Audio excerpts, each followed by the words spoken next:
ప్రభువు దినము ప్రతి ఆదివారం. ఆదివారమా శనివారమా అని అడుగుతారు కొంతమంది. మీరు క్రైస్తవుల యూదులా? క్రైస్తవులకి ఆదివారం. ఎందుకంటే ప్రభువు పునరుద్ధానుడైంది ఆదివారం నాడు. ఆది సంఘంలో రొట్టె విరిచింది ఆదివారం నాడు. ఆదివారం వారు సమూహంగా చేరుకున్నారు. విశ్రాంతి దినం పాత నిబంధన ప్రకారం శనివారం వస్తుంది.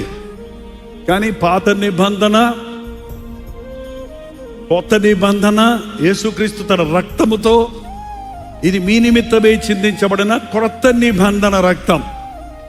6 రోజులు పనిచేసుకో, 7వ రోజు ప్రభువును ఆరాధించు. ప్రభువు దినము మనోహరమైన దినమని, అది ఘనమైన దినమని ఎవరైతే వారి జీవితాల్లో విలువిస్తారో వారు దీవించబడతారు. నన్ను ఘనపరుచు వారిని నేను ఘనపరుస్తానన్నాడు. ఆదివారం నాడు నీకు ఇష్టమైన పనులు చేసుకోకూడదు, నీ సొంత పనులు చేసుకోకూడదు, వ్యాపారం చేయకూడదు. మీరు